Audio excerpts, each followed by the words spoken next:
Hello साथियों,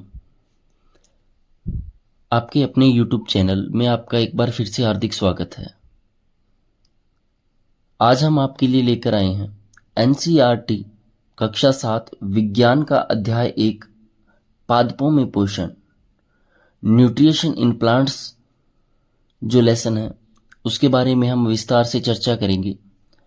और इस वीडियो को एक बार कंप्लीट देखने के बाद आपको NCERT की पुस्तक पढ़ने की भी आवश्यकता नहीं होगी। सभी इम्पोर्टेंट जो फैक्ट्स हैं वो हम इस वीडियो में शामिल करेंगे। अगर आप हमारे इस चैनल पर नए हैं तो हमारे चैनल को सब्सक्राइब करें और वीडियो अच्छा लगे तो लाइक भी करें। तो स्टार्ट करते हैं हम NCERT क्लास 7 अध्याय 1 पादपों में पोषण। तो कोई भी अगर जीव है तो उसमें पोषण के दो प्रकार होते हैं, एक विषम पोषी पोषण और एक होता है स्वपोषी पोषण। कि कोई भी जीव है उसके अंदर पोषण के दो प्रकार होते हैं, विषम पोषी पोषण और स्वपोषी पोषण। सबसे पहले हम बात करेंगे विषम पोषी पोषण के प्रकार की।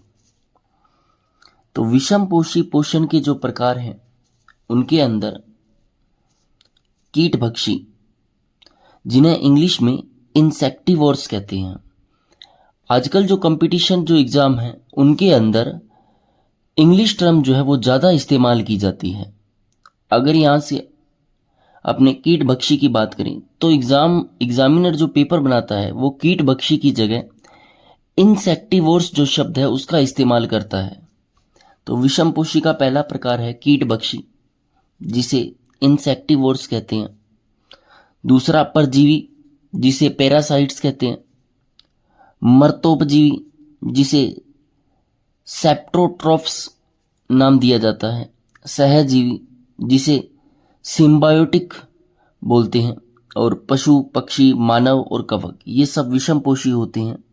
अर्थात ये अपना भोजन स्वयं नहीं बनाते, अपने भोजन के लिए दूसरों पर निर्भर रहते हैं।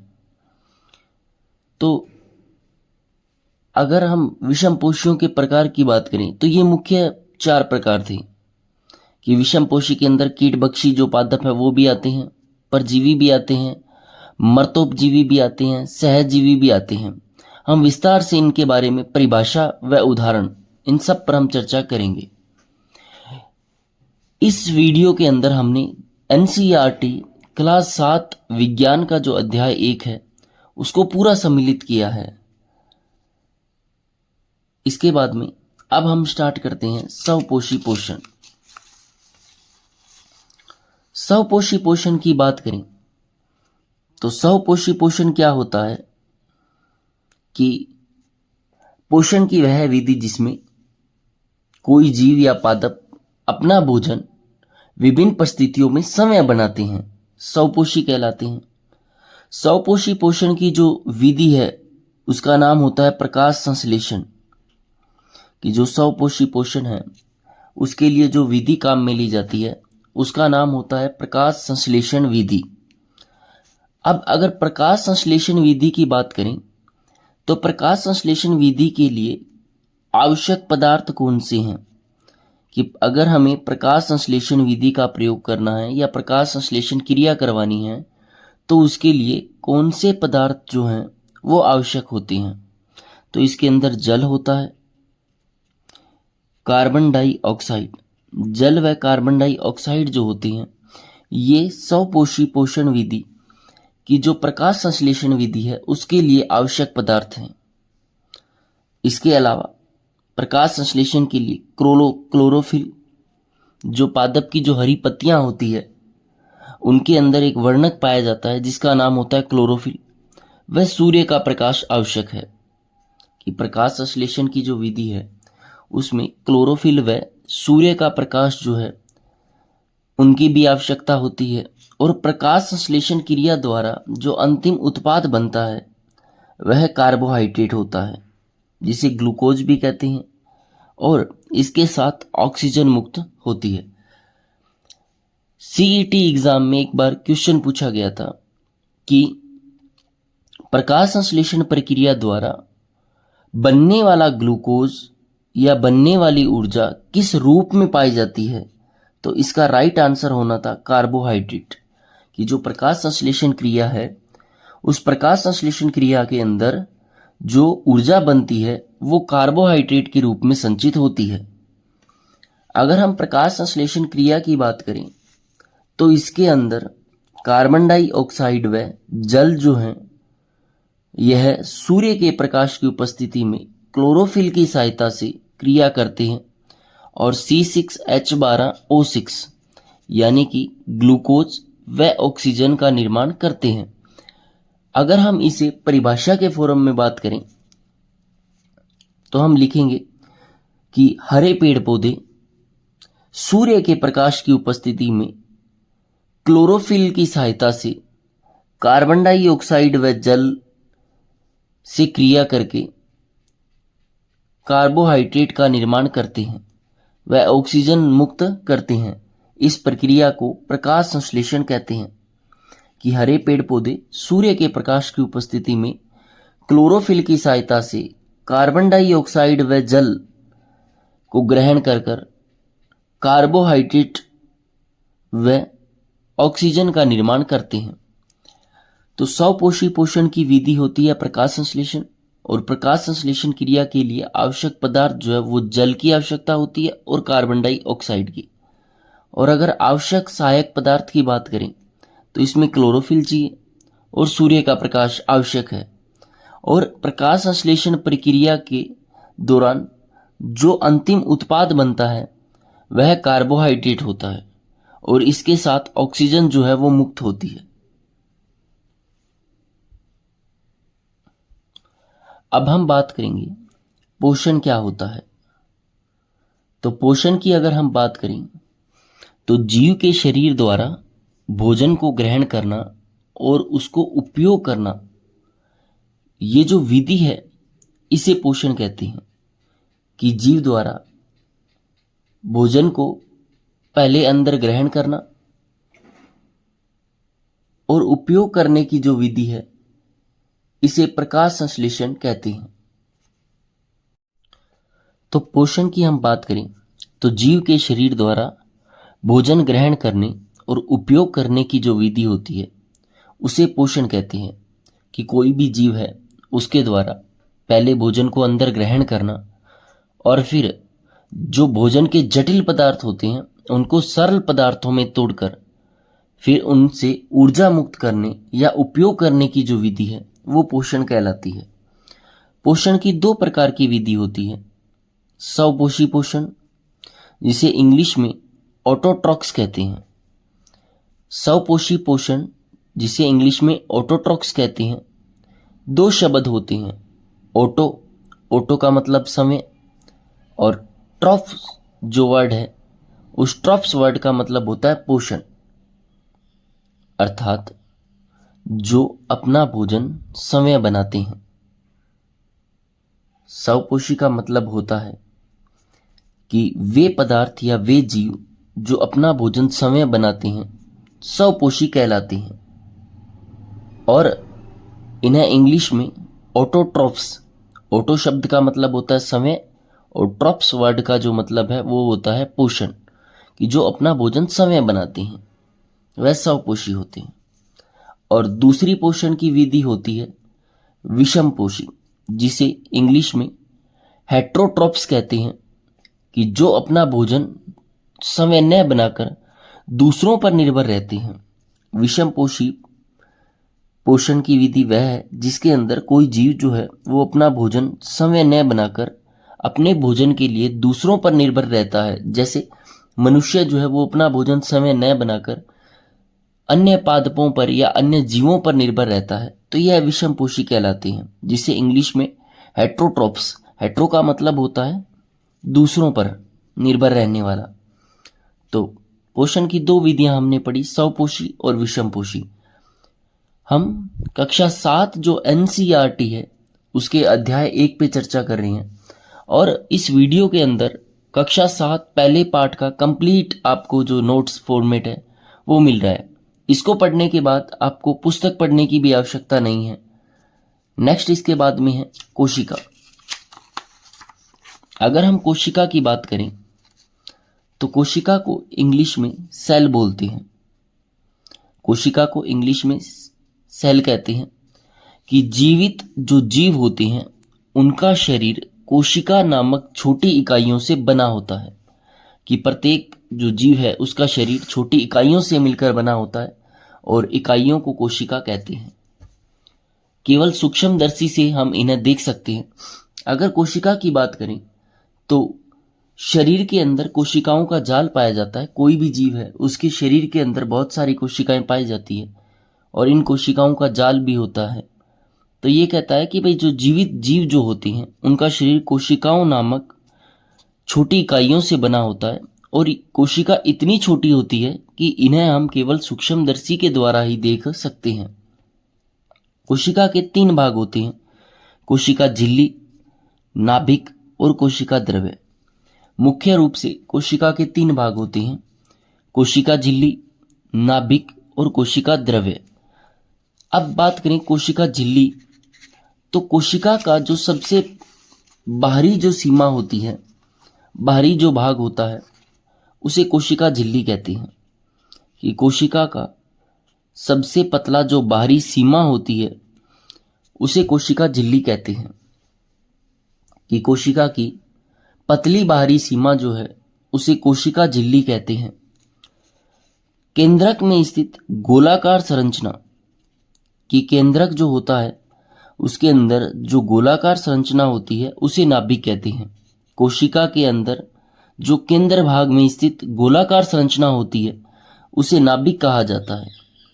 कोशिका द्रव्य की हम बात करें तो कोशिका के अंदर एक जेली जैसा पदार्थ पाया जाता है जिसे हम कोशिका द्रव्य कहते हैं। तो कोशिका की हम बात करें तो कि जो भी जीवित जीव हैं उनका शरीर कोशिका नामक छोटी इकाइयों से मिलकर बना होता है। कोशिका के 3 भाग होते हैं, कोशिका झिल्ली, नाभिक, कोशिका द्रव्य। कोशिका झिल्ली जो है वो कोशिका की पतली बाहरी सीमा होती है। नाभिक जो होता है वो कोशिका के केंद्र में स्थित गोलाकार संरचना होती है और कोशिका द्रव्य जो है वो कोशिका के अंदर जेली जैसा एक पदार्थ होता है। अब अगर हम बात करें तो पत्तियां जो होती है, पौधों के अंदर जो पत्तियां होती है वह पौधों का खाद्य निर्माणी कारखाना कहलाती है, क्योंकि पत्तियों के अंदर ही क्लोरोफिल नामक जो वर्णक है वह पाया जाता है। इस कारण जो पत्तियां होती है वह पौधों का खाद्य निर्माणी कारखाना कहलाती है। कि जो पौधे होते हैं उनके अंदर जो भोजन बनाने वाला जो निर्माणकारी कारखाना है, इसकी संज्ञा जो है वो पत्तियों को दी गई है कि पत्तियों को पौधों का खाद्य निर्माणी कारखाना कहा जाता है। नेक्स्ट होता है रंध्र। पत्तियों की निचली अधिचरम पर या पत्तियों की जो नीचे की सतह होती है उस पर छोटे छोटे सूक्ष्म छिद्र होते हैं जिन्हें रंध्र कहते हैं। कि पत्तियों की सतह पर छोटे छोटे छिद्र होते हैं जिन्हें हम रंध्र कहते हैं। रंध्र के कार्य की हम बात करें तो इसके अंदर नंबर 1 कार्य है वाष्पोत्सर्जन करना। रंध्र का एक अन्य जो कार्य है वह होता है O2 व CO2 का आदान प्रदान करना। कि जो रंध्र है वो ऑक्सीजन व कार्बन डाइऑक्साइड के आदान प्रदान का कार्य भी करता है। रंध्र जो है वह खुलते व बंद भी होते हैं।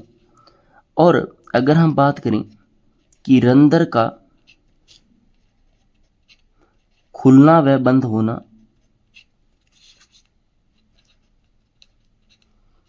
द्वार कोशिका पर निर्भर करता है। कि जो रंध्र खुलते व बंद होते हैं तो ये द्वार कोशिका की वजह से खुलते व बंद होते हैं। कि जब द्वार कोशिकाओं के अंदर जल की मात्रा बढ़ती है तो रंध्र खुलना शुरू हो जाते हैं और जब द्वार कोशिका के अंदर जल की कमी होती है तो यह सिकुड़ती है, जिस कारण रंध्र जो है वो बंद हो जाते हैं। तो रंध्र पत्तियों की सतह पर छोटे सूक्ष्म छिद्र होते हैं जिन्हें रंध्र कहते हैं। रंध्र का कार्य होता है वाष्पोत्सर्जन करना, O2 व CO2 का आदान प्रदान करना। और रंध्र का खुलना व बंद होना जो प्रक्रिया है यह द्वार कोशिका द्वारा नियंत्रित होती है। नेक्स्ट टॉपिक है प्रकाश संश्लेषण या जिसे फोटोसिंथेसिस भी कहते हैं। ये हम पहले भी पढ़ चुके हैं कि हरे पेड़ पौधे सूर्य के प्रकाश की उपस्थिति में क्लोरोफिल की सहायता से कार्बन डाइऑक्साइड व जल के द्वारा कार्बोहाइड्रेट का निर्माण करते हैं, वह ऑक्सीजन मुक्त होती है। प्रकाश संश्लेषण प्रक्रिया कहलाती है कि जो प्रकाश संश्लेषण प्रक्रिया होती है उसके अंदर जो हरे पेड़ पौधे होते हैं यह सूर्य के प्रकाश की उपस्थिति में क्लोरोफिल की सहायता से कार्बन डाइऑक्साइड व जल के द्वारा कार्बोहाइड्रेट का निर्माण करते हैं। कि हरे पेड़ पौधे सूर्य के प्रकाश की उपस्थिति में क्लोरोफिल की सहायता से कार्बन डाइऑक्साइड व जल के द्वारा कार्बोहाइड्रेट व ऑक्सीजन का निर्माण करते हैं। अब हम कुछ विषम पोषियों के प्रकार पढ़ेंगे और उनके उदाहरण पढ़ेंगे। सबसे पहले है परजीवी।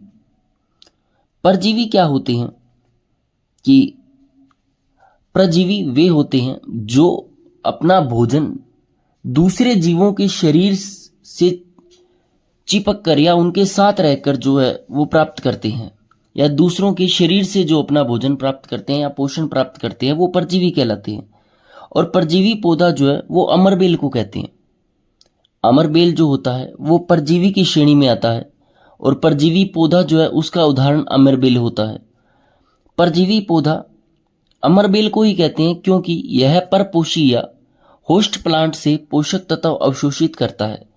जो अमरबेल होता है यह जो परपोषी होते हैं उनसे पोषक तत्व जो है वो अवशोषित करता है। अन्य अगर हम परजीवी के उदाहरण की बात करें तो इसमें मच्छर हो गया, खटमल, जूं और जोंक, ये सब परजीवी के उदाहरण होते हैं। इसके बाद में आता है कीटभक्षी पौधे या इसे इंसेक्टिवोर्स कहते हैं। कीटभक्षी को इंग्लिश में इंसेक्टिवोर्स कहते हैं कि वे पौधे जो विभिन्न अकशेरुकी जीवों को फंसाकर और कुछ पोषक तत्व प्राप्त करते हैं। कीटभक्षी पौधे जो होते हैं, कीटभक्षी पौधों का उदाहरण है घटपर्णी पादप, डायोनिया, यूट्रिकुलेरिया, विंस फ्लाई और कोबरा लिली। जो यूट्रिकुलेरिया है, डायोनिया जो है, यह अजमेर बोर्ड ने रीट के एग्जाम में प्रश्न में पूछा था। तो ये इंपॉर्टेंट टॉपिक होता है कीटभक्षी पौधे या इंसेक्टिवोर्स किसे कहते हैं कि वे पौधे जो विभिन्न अकशेरुकी जीवों को फंसाकर और कुछ पोषक तत्व प्राप्त करते हैं, कीटभक्षी पौधे कहलाते हैं। इनके उदाहरण होते हैं घटपर्णी, डायोनिया, यूट्रिकुलेरिया, विंस फ्लाई और कोबरा लिली। नेक्स्ट है मृतजीवी, जिन्हें इंग्लिश में सैप्रोट्रॉफिक पोषण भी कहते हैं। मृतजीवी पोषण का यह तरीका जिसमें जीव मृत और सड़ते हुए पदार्थों से पोषक तत्व प्राप्त करते हैं।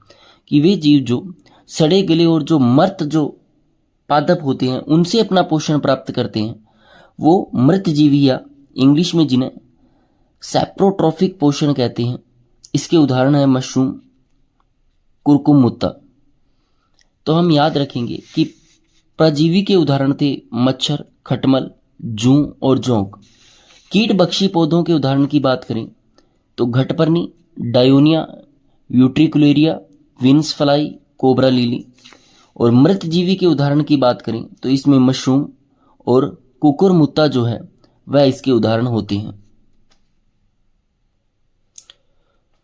नेक्स्ट है सहजीविता। सहजीविता का मतलब होता है कि कोई भी दो जीव जो है वो आपस में मिलकर एक दूसरे का सहयोग कर कर अपना पोषण प्राप्त करेंगे, वह सहजीविता कहलाती है। सहजीविता वह पोषण विधि जिसमें दो जीव मिलकर सहभागिता के द्वारा अपना पोषण प्राप्त करते हैं। कि पोषण की वह विधि जिसमें दो जीव जो है वे आपस में मिलजुल कर सहभागिता के द्वारा अपना पोषण प्राप्त करते हैं, सहजीविता कहलाती है। लाइकेन नामक जीव एक सहजीवी संबंध दर्शाता है जिसमें क्लोरोफिल युक्त साथी एक शैवाल व एक कवक एक साथ रहते हैं। कि लाइकेन नामक जो जीव है यह सहजीविता का गुण दर्शाता है जिसमें एक शैवाल और एक कवक दोनों साथ में रहते हैं। कवक शैवाल को आश्रय, पानी और खनिज प्रदान करता है। कि जो लाइकेन नामक जो जीव होता है वह सहजीविता का गुण दर्शाता है। इसके अंदर दो प्रकार के जीव एक साथ रहते हैं, शैवाल व कवक एक साथ रहते हैं, जिसमें कवक जो होता है वह शैवाल को आश्रय, पानी और खनिज प्रदान करने का कार्य करता है। तो सहजीविता का मतलब दो जीव मिलकर सहभागिता के द्वारा अपना पोषण प्राप्त करते हैं। लाइकेन सहजीवी संबंध दर्शाता है और जिसमें क्लोरोफिल युक्त साथी एक शैवाल और एक कवक एक साथ रहते हैं। कवक शैवाल को आश्रय, पानी और खनिज जो है वो प्रदान करता है। अब जैसे ईस्ट और मशरूम दो ऐसे फफूंद हैं जो उपयोगी होती हैं। फफूंद जो है नुकसानदायक या विनाशकारी का कार्य करते हैं, लेकिन ईस्ट और मशरूम ऐसे फफूंद होते हैं जो हमारे लिए उपयोगी होते हैं। राइजोबियम नामक जीवाणु वायुमंडलीय नाइट्रोजन को ग्रहण करता है कि जो राइजोबियम जीवाणु जो होता है वो वायुमंडल की नाइट्रोजन को ग्रहण करता है। तो ये भी प्रश्न बनता है कि कौन सा जीवाणु वायुमंडलीय नाइट्रोजन को ग्रहण करता है। तो राइजोबियम जो नामक जीवाणु जो है यह वायुमंडलीय नाइट्रोजन को ग्रहण करने का कार्य करता है। नेक्स्ट है पित्त दुर्बल तने वाला परजीवी पादप का नाम बताइए। तो पित्त दुर्बल तने वाले जो परजीवी है उसका नाम अमरबेल होता है। कि जो पित्त दुर्बल तने वाला परजीवी पादप है वह अमरबेल होता है। अमरबेल जो है वो पित्त दुर्बल तने वाला परजीवी पादप है। नेक्स्ट है यूट्रिकुलेरिया जो है जिसे ब्लैडर वॉट भी कहते हैं। पादप स्वपोषण और विषम पोषण दोनों प्रणाली पाई जाती है। अगर हमसे प्रश्न पूछा जाए कि ऐसा कौन सा पादप है जिसके अंदर स्वपोषण व विषम पोषण दोनों प्रकार की जो प्रणाली है वो पाई जाती है, तो आंसर हो जाएगा यूट्रिकुलेरिया। यूट्रिकुलेरिया जो पादप है उसके अंदर स्वपोषण व विषम पोषण दोनों प्रकार की प्रणाली जो है वो पाई जाती है। अब हमने जो पढ़ा है उस आधार पे हम दो क्वेश्चनों का मिलान करेंगे। फर्स्ट क्वेश्चन है, एक तरफ दे रखा है क्लोरोफिल, नाइट्रोजन, अमरबेल, जंतु, कीट बख्शी।